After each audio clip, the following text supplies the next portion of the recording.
기쁨을 싫어하는 사람이 있을까요? 기쁨을 싫어하는 사람은 없을 것입니다. 오히려 그 기쁨을 얻기 위해서 부단히 노력을 합니다. 수단과 방법을 가리지 않고 어떻게 기쁨을 얻을 수 있을까?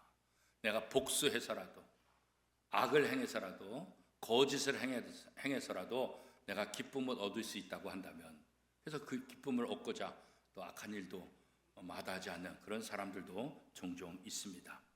일반 사람들이 생각할 때는 내가 성공하면 기쁘다, 내가 승진하면 기쁘다, 내가 돈을 많이 모으면 기쁘다, 이런 생각들을 하게 되죠. 그러면서 종종 이런 질문을 하게 됩니다. 하나님이 이런 기쁨을 주실 수 있을까? 왜 이런 생각들을 합니까? 하나님에게서는 이런 기쁨을 찾을 수가 없다, 그런 생각을 하고 있기 때문에 그래요. 오히려 하나님과 멀어지는 삶을 살아야 세상에 주는 기쁨을 얻을 수 있다, 이런 착각들을 하는 경우가 종종 있습니다. 그런데 성경은 하나님이 누구시냐? 하나님께서 기쁨 자체이시다, 이렇게 말씀하고 있습니다. 삶에서 모든 좋은 것을 찾아다녔던 아브람, 그 아브람에게 어느 날 하나님께서 말씀하시죠. 창세기 15장 1절 말씀입니다. 아브람아, 두려워하지 말라. 나는 네 방패요 너의 지극히 큰 상급이니라. 세상에서 무엇을 얻을까? 세상에서 무엇을 얻으면 행복할까? 그런데 하나님은 그런 아브람에게 내가 네 방패고 내가 너에게 큰 상급이다. 나로 인해서 너가 행복하고 나로 인해서 너가 기뻐하고 나로 인해서 네 인생이 잘 될 것이다, 이렇게 말씀하고 있는 거예요. 아브람을 확실하게 보호하고 아브람에게 행복과 기쁨을 가져다 줄 수 있는 분은 누구냐? 나다. 나 여호와가 너를 그렇게 만들어 줄 거다, 그렇게 말씀하고 있죠. 우리가 성경을 통해서 하나님이 기쁨 자체이다, 이것을 깨닫는 것, 이게 진짜 복이라는 것이죠. 오늘 본문 시편 40편 16절 17절 말씀에 보면 다윗의 기도를 볼 수가 있습니다. 우리 한 목소리로 같이 한번 읽겠습니다. 주를 찾는 자는 다 주 안에서 즐거워하고 기뻐하게 하시며 주의 구원을 사랑하는 자는 항상 말하기를 여호와는 위대하시다 하게 하소서. 나는 가난하고 궁핍하오나 주께서는 나를 생각하시오니 주는 나의 도움이시요 나를 건지시는 이시라. 나의 하나님이여 지체하지 마소서. 여기 보면 다윗은 하나님, 나는 가난합니다. 나는 궁핍합니다. 나는 기쁨이 없습니다. 그러니 하나님, 내 속에 오셔서 내게 기쁨을 주시고 내게 좀 힘을 주세요. 주를 찾는 사람들로 하여금 즐거워하게 하고 주를 찾는 사람들에게 기쁨을 주셔서 만족을 누리게 하여 주옵소서. 그런 기도 내용이죠. 하나님께서 세상을 창조하시고 6일째 모든 것을 창조하시고 사람을 창조하신 이때 에덴 동산의 모습은 어땠을까요? 가장 만족스러운 모습이죠. 가장 행복한 모습이죠. 기쁨이 가장 큰 그런 상황이 바로 에덴 동산을 만들었을 때 모습이죠. 왜 그래요? 하나님에게서 모든 것이 나왔기 때문에 그래요. 하나님이 창조하셨어요. 하나님에게서 모든 것들이 다 질서정연하게 만들어졌기 때문에 그런 거예요. 한마디로 말하면 하나님과 연결되어 있어서 그래요. 하나님과 상관없는 것 아무것도 없어요. 그죠? 에덴 동산의 모든 것들은 하나님과 다 관련이 있다고요. 하나님과 관련 없는 것 아무것도 없다고요. 그래서 하나님은 그 모든 것을 창조하시고 보시기에 심히 좋았더라, 이렇게 말씀하셨던 것 아니겠어요? 그죠? 하나님을 바라보면 만족이 있어요. 하나님을 바라보면 기쁨이 있어요. 하나님을 바라보면 어떤 세상보다도 행복할 수 있어요. 그런데 하나님을 바라보던 그 시선을 외면하면, 그죠? 하나님이 아니라 다른 것을 바라보면 이 모든 것들이 다 깨져요.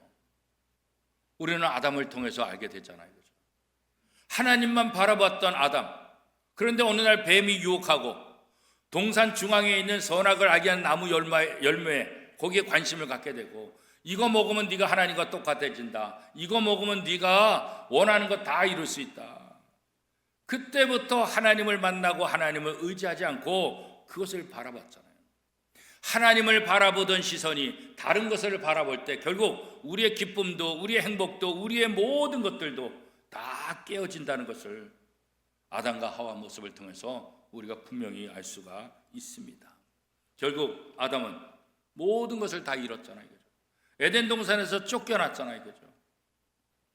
신락원, 낙원을 잃어버린 그 아름다운 아담을 위해서 그렇게 하나님이 창조하신 아름다운 동산, 하나님을 외면할 때 그 동산에서 결국 쫓겨나고 마는 거예요. 선악을 알게 하는 나무가 기쁨을 줄 줄 알았어요. 그거 먹으면 정말 눈이 밝아져서 하나님과 같이 되는 줄 알았어요. 더 행복할 줄 알았죠. 그러나 하나님을 바라보지 않을 때, 하나님 대신 다른 것을 바라볼 때 그것을 통해서 어떤 고통이 오는지, 어떤 아픔이 오는지, 그렇잖아요. 우리도 마찬가지예요. 이 세상에서 돈이면 다 된다고 생각하잖아요. 돈 그러잖아요. 돈만 있으면 못할 게 없어. 물론 우리가 사는 세상이 이 만몬주의, 돈으로 모든 것을 다 하는 그런 세상이 되는 것처럼 보이고 있죠. 그런데 돈으로 세상이 다 움직이냐? 그렇지 않은 것을 우리가 느낄 때가 있잖아요. 그렇죠? 사람들은 그래서 돈을 얻으려고, 돈을 벌려고, 돈을 더 많이 쌓으려고 얼마나 노력들을 많이 하는지 몰라요. 인기도 얻으려고, 권력도 얻으려고 얼마나 많은 노력들을 하고 있습니까? 돈에 모든 신경을 다 쏟으니까 오히려 돈 때문에 걱정하는 거예요. 돈을 잃을까 봐 걱정해요. 돈이 없어질까 봐 걱정해요. 누가 훔쳐갈까 봐 걱정이고, 그렇죠? 돈에 더 집중하게 되는 거예요. 돈의 노예가 될 수밖에 없는 거예요. 그렇죠? 하나님과 단절되면 꺾여진 꽃과 똑같은 거예요. 오래 갈 수가 없어요. 그죠? 꺾여진 꽃이 어떻게 오래 가요? 그죠? 오래 갈 수가 없어요. 그죠? 미국 촬영인 협회가 20세기의 가장 수려한 촬영을 뽐낸 영화, 그 영화로 선정된 아라비아의 로렌스라는 영화가 있어요. 이 아라비아의 로렌스 영화가 1962년에 만들어졌는데 아랍이 광야를 배경으로 찍었는데 그 촬영 수법이 최고라는 거예요. 사람들 등장하는 것, 또 촬영하는 그 기법 하나하나가 지금까지 20세기 동안 최고의 영화 촬영 기술을 가졌다. 그래서 선정된 영화가 아라비아의 로렌스예요. 근데 이 영화로 유명해진 사람이 있는데 바로 로렌스 경이에요. 토마스 로렌스 경. 이 사람은 영국의 학자고 군인이고 저술가예요. 1919년 프랑스 파리에서 평화회담이 열렸어요. 그때 아랍 대표들이 참석하는데 그 아랍 대표들을 중재하는 역할을 한 사람이 바로 이 토마스 로렌스 경이에요. 그런데 이 아랍의 대표들이 프랑스 파리에 와가지고 깜짝 놀랐어요. 에펠탑을 보고 루브르 박물관을 보고, 아니요, 그것 때문에 놀란 게 아니었어요. 아랍의 대표들이 프랑스 파리에 와서 정말 신기하고 정말 놀랐던 것은 뭐냐? 호텔에 있는 화장실에 있는 수도꼭지예요. 이게 1900년대 이야기니까, 1919년 이야기니까 우리나라도 수도꼭지 가진 지 얼마나 됐어요. 그죠? 신기하지요. 신기하지. 우물 푸다가 집 안에서 수도꼭지를 틀면 물이 나온다? 이거 신기한 거잖아요. 1919년대는 얼마나 더 신기했겠어요. 그죠? 사막에 살던 아랍 사람들이 이게 자기 호텔에 와보니까 호텔에 수도꼭지가 있는데 그거 돌리니까 물이 콸콸콸콸 나오는 거예요. 이게 신기한 거예요. 이게 신기한 거예요. 너무너무 놀랐어요. 파리 회담이 다 마치고 지는 그런 어느 순간 호텔 직원이 이 로렌스 경을 찾아온 거예요. 급히. 로렌스 경님 왜 그러냐고 그래요. 큰일 났습니다. 뭐가 큰일 났냐. 호텔로 한번 가보세요. 그래서 아랍 대표들이 묵고 있는 호텔에 가봤더니 이 사람들이 목욕탕을 다 깨부수면서 수도꼭지를 가져가려고 다 부수고 있다는 거예요. 수도꼭지. 그러니까 수도꼭지만 가져가면 물이 콸콸 나오는 줄 알고, 그렇잖아요. 물이 없던 사막에 살던 사람들, 이 신기한 거죠. 이게 어떻게 이게. 지금이야 웃기는 이야기지만 그 당시는 신기한 거죠. 그죠? 오늘 우리가 예수 믿는 것도 마찬가지예요. 하나님 없이 뭘 얻으려고 하는 것, 그죠? 수도꼭지만 가져가면 물이 콸콸 나오나요? 수원지에 수도관을 통해서 연결돼야지 수도꼭지에 물이 나오는 거지. 그렇잖아요. 우리 신앙도 마찬가지예요. 하나님과 연결되어 있을 때 하나님의 복을 받는 거지. 하나님과 연결되어 있지 않는데 어떻게 하나님의 복을 우리가 받을 수 있겠어요? 가장 중요한 것은 하나님과 연결되는 삶이에요. 연결되는 삶. 하나님 없이 성공하면 그게 성공일까요? 하나님 없이 돈을 많이 모으면 그게 돈을 많이 모은 걸까요? 하나님 없이 유명해지면 그게 진짜 유명해진 것일까요? 아까 얘기한 대로 그것은 꺾여진 꽃과 같은 거예요. 잠시 며칠 동안은 그 기쁨을 누릴 수 있어요. 그러나 영원히 갈 수가 없는 거예요. 하나님 없는 세상은 다 부족한 거예요. 다 부족한 거예요. 하나님 없이 인물 좋고, 하나님 없이 머리 좋고, 하나님 없이 경기가 좋다, 잘 되는 것 같지만 잘 되는 게 아니에요. 그러나 하나님만 계시면 다 될 수 있는, 수도꼭지가 있다고 해서 물이 나온 것이 아니라 수원지에 가면 그 어마어마한 물을 우리가 먹을 수 있는 거예요. 그죠? 하나님이 우리의 수원지라고. 하나님께 가까이 가면 우리의 모든 문제들이 해결된다고 성경은 말하고 있잖아요. 하나님으로 기쁨을 누리면 모든 게 다 기쁜 거예요. 에덴 동산을 만들어 놓고 아담이 누리는 모든 것이 기쁨이에요. 모든 것이 만족이에요. 모든 것이 행복이에요. 뭐 하나 부족한 것이 없어요.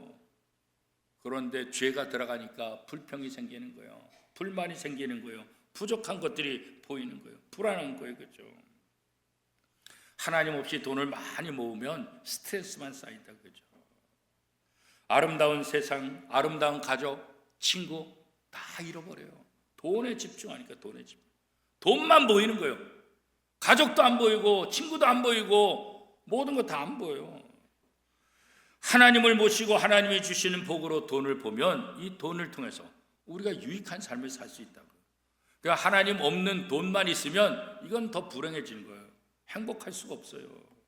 돈이 없어도 있어도 하나님과 함께하면 기쁜 것, 성경은 우리에게 그렇게 얘기해 주고 있잖아요. 하박국 3장 17절 18절은 이렇게 고백하고 있죠. 비록 무화과가 무성하지 못하며 포도나무에 열매가 없으며 감람나무에 소출이 없으며 밭에 먹을 것이 없으며 우리의 양이 없으며 외양간에 소가 없을지라도 나는 여호와로 말미암아 즐거하며 나의 구원의 하나님으로 말미암아 기뻐하리로다. 그죠? 눈에 보이는 소출, 눈에 보이는 어떤 것이 없다 할지라도 난 여호와로 인하여 즐거하고 여호와로 인하여 기뻐하리로다. 그죠? 하나님 안에 있으면 하나님이 주시는 그 기쁨을 맛볼 수 있다, 이런 것 아니겠어요? 그게 진짜일까요? 그냥 정신적인 위로 아닐까요? 진짜 실생활에서 그 성을 누릴 수 있을까요? 실제 힘이라고 하박국은 얘기하고 있어요. 그 다음 구절 하박국 3장 19절은 주 여호와는 나의 힘이시라. 나의 발을 사슴과 같게 하사 나를 나의 높은 곳으로 다니게 하시리로다. 이 노래를 지휘하는 사람을 위하여 내 수금에 맞춘 것이니라. 주 여호와는 나의 힘이시라. 그냥 정신적인 위안, 마음의 위안이 아니라 실제로 하나님은 나의 힘이다, 그런 거죠. 좋은 게 다 있어도 하나님 없으면 기쁘지 않은 거예요. 왜 그럴까요? 하나님이 기쁨 자체이기 때문에 그런 거예요. 다 있어도 연기처럼 곧 다 사라져버리고 만다는 거예요. 우리가 찾는 좋은 모든 것 하나님 속에서 있는 거예요. 각양 좋은 것은 위로부터 내려온다, 성경은 말하고 있잖아요. 그죠? 하나님으로부터 오는 것이 진짜 좋은 거예요. 하나님으로부터 오는 것이 진짜 우리에게 유익한 거예요. 그죠? 그렇기 때문에 우리는 하나님을 간절히 찾아야 돼요. 오늘 다윗은 하나님을 간절히 찾는 사람들에게 기쁨을 주시고 행복을 주신다 말씀하고 있지 않습니까? 웨스터민스터 소요리 문답이라는 것이 있어요. 기독교 교리를 문답으로, 문제를 만들고 답을 하고, 그래서 교인들에게 교리를 가르치는 그 책이 웨스터민스터 소요리 문답인데, 여기 문답의 첫 번째 문제가 뭐냐면 사람의 제일 되는 목적이 무엇입니까? 라는 거예요. 답이 뭘까요? 우리가 너무나 잘 알고 있죠? 뭐예요? 하나님을 영화롭게 하고 영원토록 그분을 즐거워하는 것입니다. 하나님을 영원하게 하고 하나님을 영원토록 즐거워하는 것, 하나님을 즐거워하는 것, 하나님을 기뻐하는 것, 이게 가능할까요? 이게 쉬울까요? 불가능하진 않을까요? 많은 사람들이 불가능하다고 생각해요. 왜요? 세상의 방법대로 찾으니까 그러는 거예요. 세상의 방법대로. 돈은 눈에 보이잖아요. 내가 잡을 수 있잖아요. 그죠? 그런데 하나님은 눈에 보이지도 않아요. 내가 은행에 대출 받은 건 그거는 분명해요. 어떻게 알아요? 꼬박꼬박 매달마다 이자 내라고 나오기 때문에 그래요. 그죠? 내가 잊어버려도 꼬박꼬박 날짜만 되면 대출 이자입니다. 이렇게 문자로 와요. 그죠? 다 알려준다. 그죠? 그러니까 내가 빚진 거 그거 분명해요. 내가 아픈 거 분명해요. 왜요? 통증이 있으니까. 아, 내가 아프구나. 그런데 하나님은 이게 잡히지도 않아. 하나님은 느껴지지도 않아. 하나님 앞에 열심히 기도해도 뭐 변화되는 것 같지도 않아. 그러니까 에이 뭐 하나님 앞에 기도해봤자 별 소용이 없나 보다, 그런 생각들을 많은 사람이 해요. 그러니까 세상적인 방법으로 하나님을 만나려고 하니까 이게 안 맞는 거예요. 그죠? 하나님은 경험의 대상이 아니라 하나님 뭐예요? 믿음의 대상이라고. 믿음은 이해하는 게 아니에요. 믿음은 뭐예요? 믿는 거예요. 무조건 믿는 거, 그건 믿음이 아니에요. 맹목적인 믿음은 믿음이 아니라고요. 하나님에 대해서 누군지도 모르는데 나 믿어요, 나 무조건 믿어요, 그래서 믿음이 될까요? 절대로 믿음이 안 되는 거예요. 우리의 믿음은 뭘까요? 성경을 통해서 하나님이 우리에게 해주신 일, 예수님이 우리에게 해주신 일, 성령님이 우리에게 해주신 일, 이것을 알아야 돼요. 그래야 하나님이 누군지 안다고요.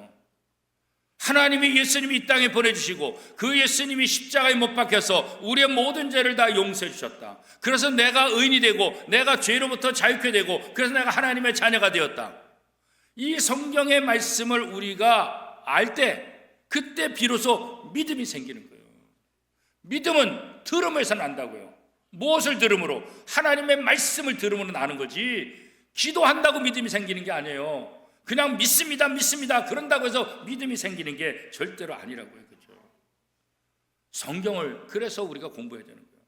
성경을 통해서 하나님이 누군지, 성경을 통해서 하나님이 내게 해주신 일 무엇인지 그거 알아야 하나님이 이런 분이구나 확실하게 우리가 믿을 수 있게 되는 거예요. 그렇죠?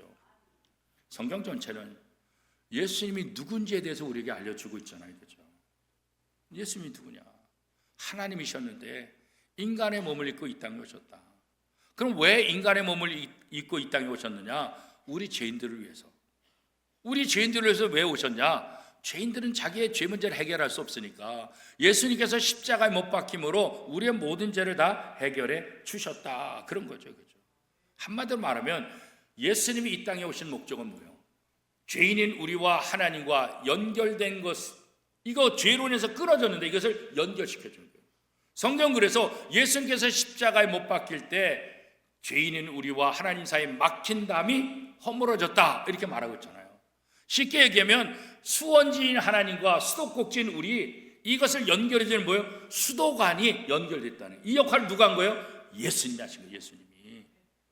그래서 죄인인 우리와 하나님이 전혀 상관이 없었는데 예수님이 이 땅에 오셔서 우리의 수원지인 하나님과 죄인인 우리를 연결시켜주는 그 역할을 십자가를 통해서 했기 때문에, 그래서 이 사건을 믿을 때 우리가 하나님이 나를 위해서 이런 은혜를 베풀어 주셨구나, 그래서 내 모든 죄가 사해졌구나, 그래서 내가 하나님의 자녀가 되는구나, 이것을 알게 된다는 거죠. 그렇죠? 기쁨도 마찬가지예요. 그렇죠? 우리가 하나님의 약속의 말씀을 믿고 내가 구원받았다, 내가 하나님의 자녀다라고 믿게 되면 어떻게 돼요? 우리 안에 기쁨이 생기는 거예요. 우리 안에 행복이 느껴지는 거예요. 그렇죠? 믿음으로 기뻐하면 이 속에서 뭔가 모르는 솟아오르는 그런 기쁨이, 생명이 나타나게 된다는 거예요. 그렇죠? 수원지와 연결되어 있다고 한다면 수도꼭지를 열면 거기서 물이 콸콸콸콸 나오는 것처럼, 그렇죠? 예수 그리스도를 통해서 우리가 하나님과 연결되면 하나님의 은혜를 우리가 누리게 될 수 있다는 거예요. 그렇죠? 세상 복으로 기뻐하는 것, 그게 성도가 아니에요. 그렇죠? 세상의 복들은 하나님 나라의 그림자예요. 하나님이 진짜 주신 것의 그림자, 이게 세상의 복이라고요. 하나님이 진짜 복이라고요. 그래서 느헤미야는 이렇게 고백하고 있죠. 느헤미야 8장 10절입니다. 여호와로 인하여 기뻐하는 것이 너희의 힘이니라. 뭐가 힘이에요? 이스라엘 백성들에게 지금 바벨론 포로 생활 70년 마치고 예루살렘에 돌아와서 성전을 짓는데 이게 잘 안 돼요. 방해꾼들도 있어요. 돌아올 때는 기뻤지만 막상 예루살렘 성벽과 성전을 이게 수축하려니까 아마 힘든 거예요. 그래서 잘 진척이 안 돼요. 그죠? 그런 유대인들을 향해서 느헤미야가 뭐라고 말하고 있어요? 뭐가 너희 힘이냐? 여호와로 인하여 기뻐하는 것, 이게 힘이다. 우리의 현실이 아니라 하나님을 바라보고 하나님을 의지하고, 그래서 무너진 성벽과 성전을, 예루살렘 성을 52일 만에 다 완공해요. 다 포기하고 못한다고 다 나가 떨어졌는데 이 느헤미야를 통해서 52일 만에 예루살렘 성이 다시 완공된다고요. 오늘 우리도 마찬가지. 포기하고 싶고 아무것도 할 수 없고 비참해지고 다 축축 처져 있지만 하나님을 기뻐하는 것이 너의 힘이다, 이 말씀을 우리가 믿는다고 한다면, 우리 속에는 어떤 문제를 할지라도 내 능력으로는 부족하지만 나의 힘이 되신 하나님을 의지하고 나가면 예루살렘 성을 복구한 것처럼 우리들의 모든 무너진 것들을 얼마든지 빠르게 복구할 수 있게 된다는 거죠. 그게 바로 신앙, 그게 바로 믿음의 능력 아니겠어요? 그렇죠? 그런 면에서 성도들은 하나님께서 주시는 그 기쁨, 하나님께서 주시는 그 행복을 세상에 나누는 삶을 살아야 돼요. 하나님을 나누고 하나님 주신 기쁨을 나눠야 돼요. 어떻게 나눌 수 있을까요? 그죠? 피자라든가 케이크는 이렇게 잘라서 이렇게 나눠 먹을 수 있지만 하나님을 어떻게 나눠요? 하나님을 어떻게 나눠요? 그죠? 햇빛이 빛을 어떻게 나눠줘요? 비춰주는 거예요. 비춰주는 거예요. 이 지구상 곳곳의 햇빛은, 태양은 그 빛을 비추는 거예요. 태양 빛을 비춰줌을 통해서 태양을 나눠주는 거예요. 사람들이 따뜻하게, 식물들이 살 수 있도록. 그죠? 마찬가지예요. 오늘 우리 성도들이 하나님을 어떻게 나눠줘요? 하나님의 기쁨을 어떻게 나눠줘요? 하나님이 나의 힘인 것을 고백하고 하나님이 나의 힘인 것을 믿고 내 안에 기쁨을 드리고 내 안에 행복하는 그 모습을 어떻게 해요? 보여주는 거예요. 태양이 빛을 내리쬐는 것처럼 하나님을 믿는 사람들의 행복한 모습, 아름다운 모습을 믿지 않는 사람들은 어떻게 해요? 그대로 보여주는 거예요. 그게 나누는 거예요. 그게 나누는 거예요. 그래서 믿지 않는 사람들이 하나님을 믿는 사람 뭔가 다르다. 하나님 믿는 사람들은 이런 상황에서도 기뻐하네. 하나님을 믿는 사람들은 야, 정말 내가 볼 때도 신기하다. 왜 그럴까? 하나님을 믿으니까 그래요. 그렇죠? 하나님이 주시는 복, 하나님이 주시는 기쁨, 하나님이 주시는 행복이 무엇인지를 보여주는 것, 이게 바로 나누는 삶이에요. 나누는 삶. 우리는 우리의 삶의 주변에서 바로 이런 행동을 해야 되는 거예요. 그렇죠? 우리가 먼저 하나님을 통해서 행복해지고 우리가 먼저 하나님을 통해서 기뻐하면 우리 삶 속에 질서가 잡힌 게, 질서가, 사도 요한이 뭐라 그랬어요? 내 영혼이 잘된 같이 범사가 잘 되길 원하는 거죠. 내 영혼이 질서가 잡히면 우리의 범사들도 질서가 잡히는 거예요. 그죠? 내 영혼이 질서가 잡히지 않으면 범사가 질서가 잡힐 수 없어요. 그죠? 내가 하나님과 관계가 안 좋은데 세상 일이 잘 될까요? 잘 될 수가 없어요. 그죠? 먼저 하나님과의 막힌 담을 헐어야 돼요. 하나님과의 바른 관계를 맺어야 되겠죠. 우리도 종종 보면 수돗물이 안 나오잖아요. 왜 그럴까 보면 중간에 수도관이 터져가지고 다 물이 새거나 아니면 흙이 들어와가지고 꽉 막혔거나, 그러니까 수도 전문가를 갖다가 불러다가 그거 뚫어야 되고, 또 물이 깨졌으면 어떻게 해요? 그거 보완해야 되고, 그래야만 다시 우리 집에 수돗물을 제대로 공급할 수 있는 거라고요. 하나님과의 관계에 깨어진 것, 이거 회복하지 않으면 하나님이 수원지지만 하나님으로부터 보내주는 그 물을 우리가 공급받을 수가 없는 거예요. 그래서 하나님을 간절히 찾는 사람들에게 하나님께서 기쁨을 주시고 하나님께서 복을 주시기를 다윗이 그렇게 간절히 원하고 있는 거예요. 그렇죠? 하나님이 우리에게 주시는 그 기쁨, 평안, 감사, 그렇잖아요. 이거 우리만 누리라고 주신 거 아니잖아요. 그렇죠?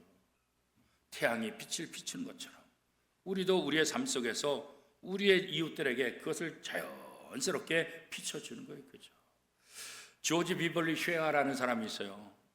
이 사람은 감리교 목사의 아들로 태어났어요. 그런데 교회 생활하는 것보다는 세상에서 어떻게 하면 성공할까, 여기에 더 관심이 있었어요.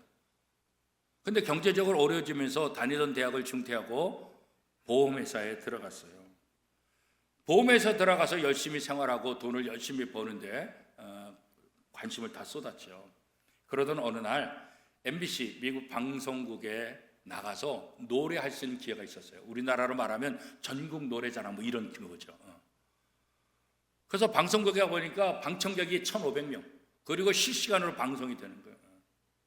거기서 이 쉐아가 노래를 불렀는데, 노래 부르고 나자마자 관중들이 일어나서 막 기립박수를 치고 뭐 난리가 난 거예요. 그리고 순식간에 유명해진 거예요. 그래서 방송국 여기저기서 출연 제의가 들어오고 뭐 같이 일하자는 사람들이 굉장히 많아지게 되는 거죠. 갑자기 유명한 스타가 된 거예요. 갑자기 이제 돈도 보장됐어요. 출세도 보장됐어요. 그렇죠? 그런데 쉐아는 왠지 마음속에 불안감이 있는 거예요. 두려움이 있는 거예요. 그 하나님 앞에 기도하는 거예요. 그런데 쉐아의 엄마도 하나님 앞에 기도하고 있었어요. 이 아들이 세상적으로 잘 되는 것 중요하지만 이 아들이 하나님 앞에 쓰임 받았으면 좋겠는데, 아들을 위해서 기도하다가 아들이 출세하는 소식을 들었지만 이 어머니 마음속엔 기쁨이 없다고요. 그렇죠? 어느 날 어머니는 아들 책상 위에 쪽지 하나를 갖다 놓았어요. 그 쪽지에는 어머니가 늘 묵상하며 암송하던 시가 있어요. 밀러라고 하는 부인이 쓴 시인데, 이 시를 아들 책상 위에 쪽지를 이렇게 놨어요. 어느 날 아들이 엄마가 준 쪽지를 펴봤어요. 거기는 시가 적혀 있는 거예요. 이 쉐아가 이 시를 읽다가 갑자기 눈물을 흘리기 시작하는 거예요. 그리고 갑자기 멜로디가 떠오르는 거예요. 펜을 들고 곡을 썼어요. 이 곡이 지금 우리 찬송가 94장, 주 예수보다 귀한 것은 없네. 신앙보다 세상에서 성공하고자 세상으로 뛰쳐나갔던 쉐아, 어느 날 유명해지고 출세가 보장되어 있지만 밀로 부인의 이 시 한 구절을 통해서 주 예수보다 귀한 것은 없네, 그것을 깨닫게 돼요. 그리고 1929년에 이 주 예수보다 귀한 것은 없네, 이 곡을 발표하고 이후에 우리가 잘 아는 빌리그람 목사와 함께 전도대에 합류해서 복음 성가를 부르는 그런 역할을 하게 됩니다. 1983년 백발이 되었을 때 암스테르담에서 세계 기독교 지도자 모임이 있었는데, 그때 이 쉐아가 백발의 노인으로 찬송을 하게 되는데 94장, 주 예수보다 귀한 것은 없네, 이 찬송을 했어요. 찬송이 끝나자마자 거기에 운집한 모든 기독교 지도자들이 일어나서 기립해서 박수를 보내요. 그 박수가 얼마나 오래 가는지 몰라요. 한참 동안 박수가. 모든 박수가 끊어진 이후에 쉐아는 이렇게 말합니다. 감사합니다. 그러나 이 박수 갈채와 그리스도를 바꾸지 않겠습니다. 밀러 부인의 시를 이렇게 좀 편집해서 이 곡을 만들었는데, 주 예수보다 귀한 것은 없습니다. 이제 그 어떤 것도 예수님보다 귀한 것은 없습니다. 내가 출세하는 것도, 내가 박수갈채 받는 것, 이거 그리스도와 바꿀 수 없습니다. 그가 세상 성공을 위해서 뛰어다닐 때보다 못 살았을까요? 아니요. 더 유명하고 더 아름답고 더 멋진 그 삶을 살았어요. 그리스도를 의지하고 그리스도를 위해서 삶을 살고자 할 때 하나님께서 그의 기쁨이 되어주시고, 하나님께서 그의 행복이 되어주시고, 하나님께서 그의 능력이 되어 주셨다는 거죠. 믿는 사람들 마음속에 하나님이 계십니다. 우리가 마음의 문을 열고 예수 그리스도를 영접함을 통해서 주님이, 하나님이 내 안에 계시다고 우리가 말씀하고 있지 않습니까? 하나님이 기쁨의 수원지예요. 하나님의 행복의 수원지예요. 그 하나님이 내 안에 있기 때문에 나는 이미 기쁨을 누릴 수 있어요. 나는 이미 행복을 누릴 수 있다고요. 이거 알아야 돼. 이거 알아야 돼. 이거 알지 못하고 자꾸 바깥에서 기쁨을 얻으려고, 바깥에서 행복을 얻으려고 아무리 노력해 보세요. 잠시 잠깐 누릴 수 있는 행복을, 기쁨을 찾을 수 있지만 영원한 기쁨을 찾을 수 없는 거예요. 왜요? 그분은 내 안에 계시거든요. 내 안에 계신 하나님, 그분이 수원지라고요. 그죠? 고래도 칭찬하면 기뻐 춤을 춘다. 우리는 이런 얘기 많이 하잖아요. 우린 고래보다 낫지 않겠어요? 그죠? 고래보다 더 낫지 않겠어요? 그죠? 고래도 그렇게 한다고 한다면 우리는 훨씬 더 행복하죠. 그죠? 우리는 훨씬 더 강한 힘이 있잖아요. 주님이 내 안에 계셔서 나를 도우시고 나와 함께 하신다는 것 같잖아요. 내 안에 계신 주님을 바라볼 때마다 우리는 기쁨을 누릴 수 있어요. 감당할 수 없는 그 기쁨을요. 어느 때보다 긴 이번 추석 명절, 우리가 이 명절을, 긴 추석 명절을 보내면서 어떤 삶을 살아야 될까? 하나님이 내게 주신 기쁨, 하나님이 내게 주신 행복, 하나님이 내게 주신 아름다움, 그것을 선포하는 그런 기간이 되어야 되지 않겠어요? 태양이 빛을 비추시지, 하나님을 믿는 사람들의 아름다움이 얼마나 아름다운지를 그저 보여주는 거죠. 일부러 보여주는 것이 아니라 태양이 비치는 것처럼 우리의 삶에서 드러나게 해야 되겠죠. 드러나게 해야죠. 앞으로 펼쳐지는 저와 여러분의 삶 속에서도 주를 찾는 사람들에게 기쁨을 주시는 하나님의 은혜, 그 은혜가 넘쳐나기를 축복합니다.